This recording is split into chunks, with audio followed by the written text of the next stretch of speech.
Good morning, everybody. Welcome to Math 7-8, Badger Middle School. Mr. McCarthy, Ms. Rodenkirk, Ms. Warzen, we're doing Distance Learning 2.0, and this is Lesson 911. So for those of you who don't know me, because we're now doing something a little different, I'm Mr. McCarthy. Myself, Ms. Rodenkirk, and Ms. Warzen are each going to be doing one of the lessons every week now. So you'll get me on one day, you'll get Ms. Rodenkirk on another day, Ms. Warzen on another day. So the lesson is for all of our 7-8 classes. However, the homework will be different. Okay, so you need to follow whatever teacher you have for the homework that you're going to do. So you're still going to follow everything that the video tells you. Okay, we've got a couple problems to do at the end. But once the video is done, okay, you need to go to Canvas or Google Forms or whatever your teacher normally does for whatever homework is assigned. Okay, so I hope that makes sense. Like for my kids, okay, they will go right onto the calendar and there's going to be a Canvas quiz on Tuesday and Thursday and Friday for them, which might be different for Ms. Rodenkirk, it might be different for Ms. Warzen. So keep that in mind. This is the teaching part of it. Okay, the homework part of it or the accountability part of it might be different. Okay, so let's give this a shot and see how it works. Obviously, you're going to need paper out, you're going to need pencil out. Ready to go and take some notes. This lesson in particular is heavy, very heavy on vocabulary. So I'll try to go slow enough, but also fast enough that this doesn't take forever. And you can follow along in your textbook, but I kind of veer a little bit all over the place. I don't go exactly like the textbook is. All the vocabulary is in there, so you can follow up with that or just replay the video. Okay? Okay, so here we go. So again, this is Distance Learning 2.0. Lesson 911. I always start out my lessons with bad dad jokes. So the question was, I just grilled a chicken, but it still would not tell me why it crossed the road. So those of you who don't have me, I give bad jokes every day. Okay, here we go. So we're on lesson 911, how are angles related? Okay, we're talking about parallel line, angle, pair relationships, how this stuff all works. So as I said, vocabulary is everything in this unit. So please follow along. So first of all, in 9-1, we have these things called arrowheads. On the ends of the lines, they mean they go on indefinitely. So these little arrows that are on the ends of our lines all over the place, that tells you that it goes on forever. It does not stop. B. Marks like these little mini arrows, there could be one or there could be two. Okay, when you see those on the lines, they tell you that two lines are parallel. For example, here, we have two little arrows on here and two little arrows on here. That tells you that those are parallel to each other. Okay, obviously there's no lines over here because these two lines aren't parallel to each other. Never ever assume two lines are parallel unless they tell you somehow they are. Okay, even though they might look it, we can't assume that they are. C, when you have a little box like that, most of you guys should all know that that tells us that it's a 90-degree angle. But it also tells you that two lines are perpendicular. So if you see something like that, that means those two are perpendicular and they form a 90-degree angle.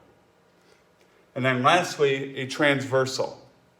So on a transversal, that is a line that cuts across two other lines. So this line right here is a transversal. This line right here is a transversal. I'm going to try to pull this a little bit closer because I'm noticing that some of my writing might be a little small. Hopefully that's a little bit better for you. And you'll see less of me, and I know you're bummed about that. So are there any questions so far? Good. Okay, what I want you to notice when we have these parallel lines in the transversals is that angles tend to look the same. And there's some qualities about that. For example, we look at angle A here. It is an obtuse angle. It's greater than 90 degrees. It does not look like angle B. But that A certainly looks like C. So we could test it. I'm going to bring down my little friend here. And notice that this triangle helps me and tells you that it fits perfectly right in there. So if I take this triangle and move it down there, notice it fits perfectly in there. That tells us that angle A and angle C are exactly the same. And that happens because of this transversal and these two lines parallel. So that angle and that angle are exactly the same. They look exactly the same as well. And if you notice, there's actually two other angles that look exactly the same.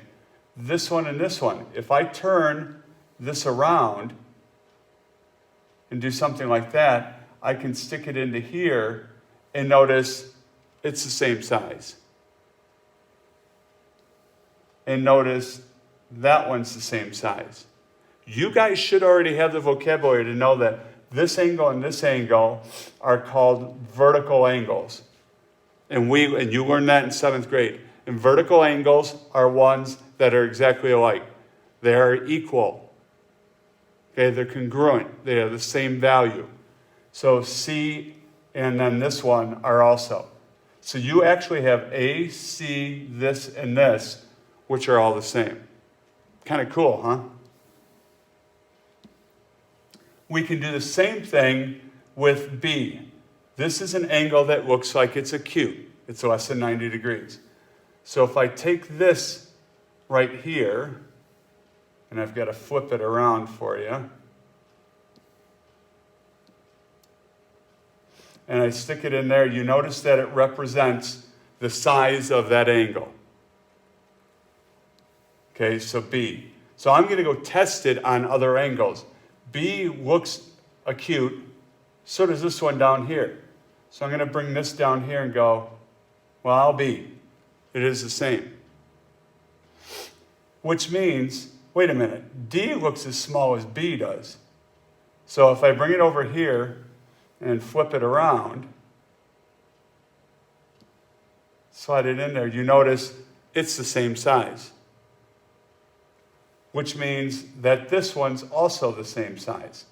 So notice that B, this one, D, and this one are all the same. Okay, so that's kind of cool how using the parallel lines and the transversals do that.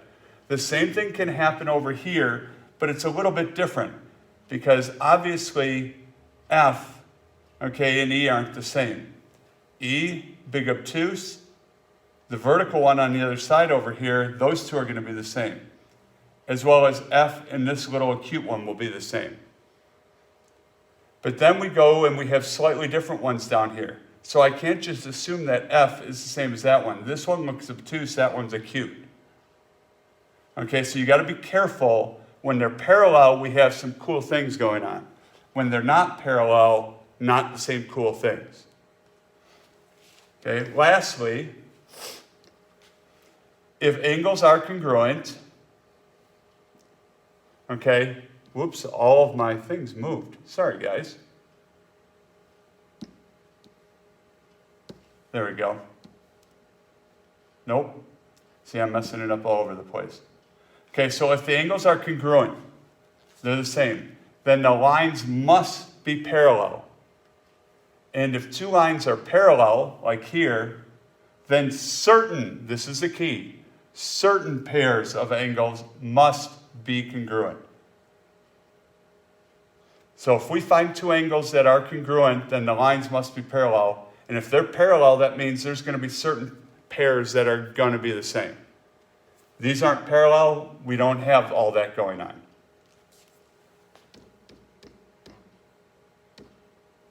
There we go.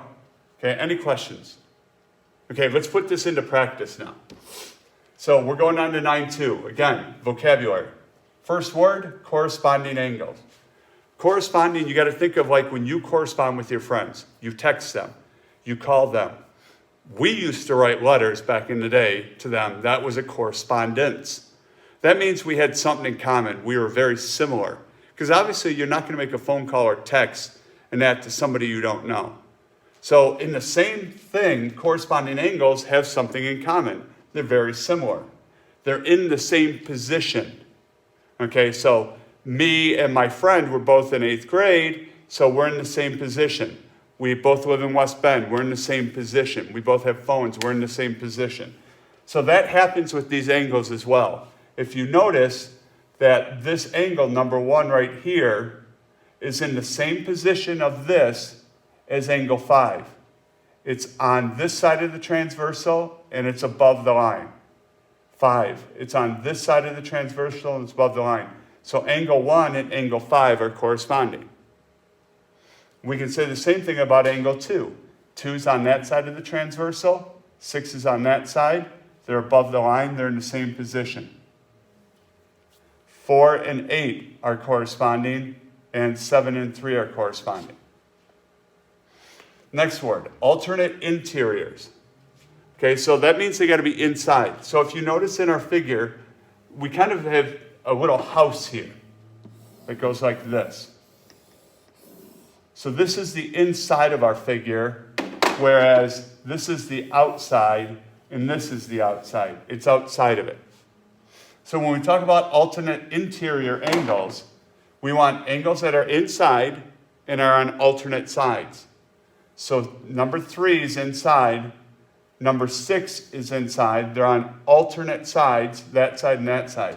And notice something cool about it.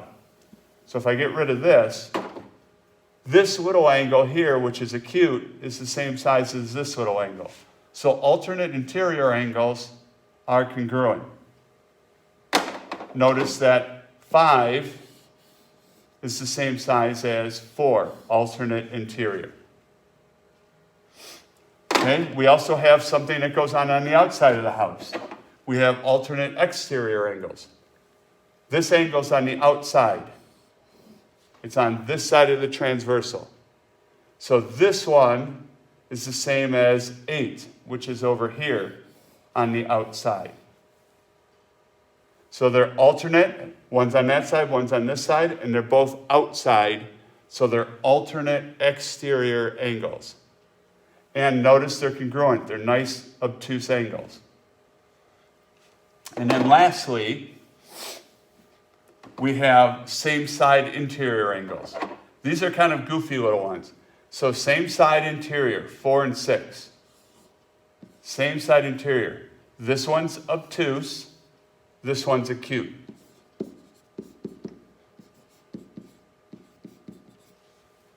Okay, the great thing about those is if we put those two together, when you add them up, they're always going to be 180 degrees.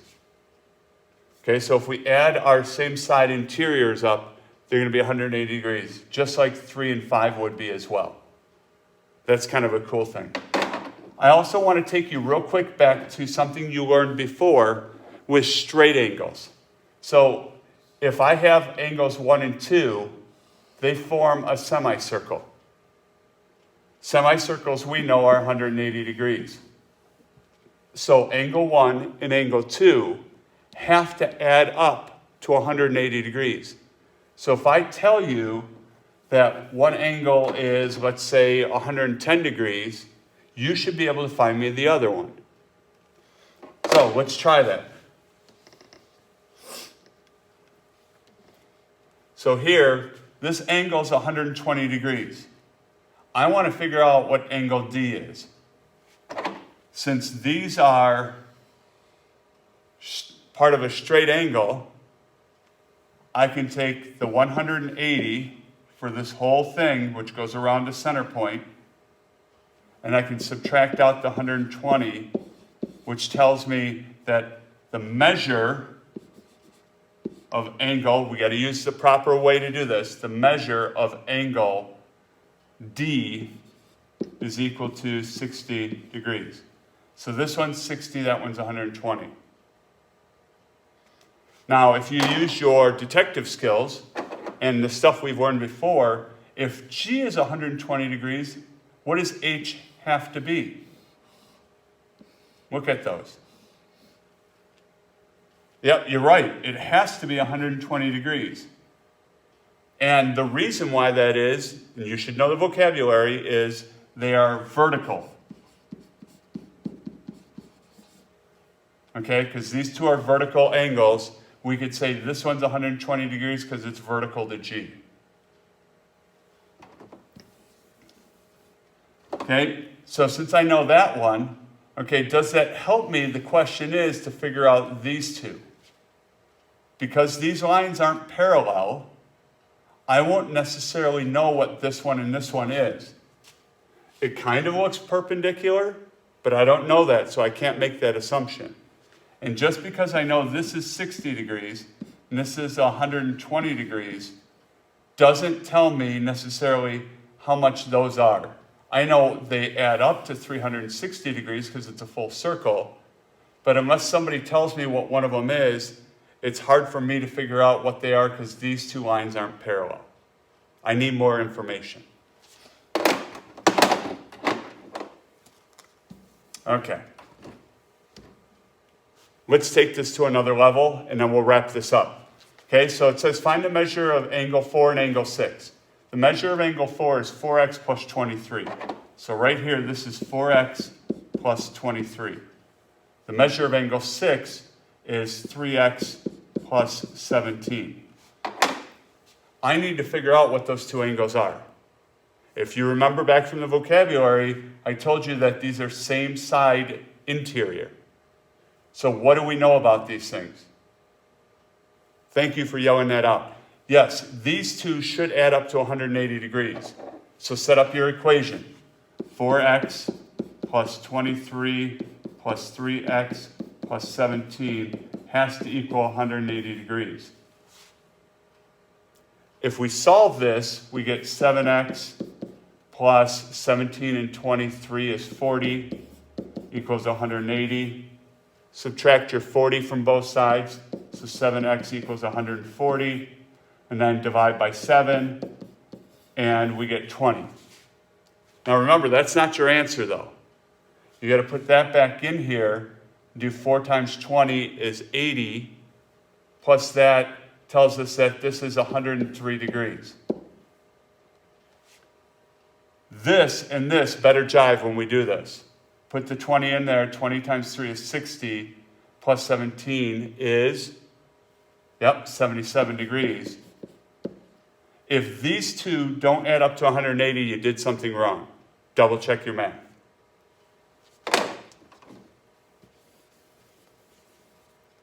Okay, so here's what I want you to do. Now you're on your own. Okay, so you're going to do problems 9-8 and 9-9 right now out of the textbook. Should only take you probably about 5 minutes, 10 at the most. Okay, so do those. You can pause the video right now and then come back, start the video back up, and I'll have the answers for you so you can check your work. And then from this point, okay, this is where my kids will go on Canvas tomorrow, and I've got a little quiz for you to make sure you understand what you're doing. Miss Rodenkirk and Miss Warzen may have something else for you guys, okay? So you follow what they normally do. I'm just doing the lesson part of it, okay? So pause.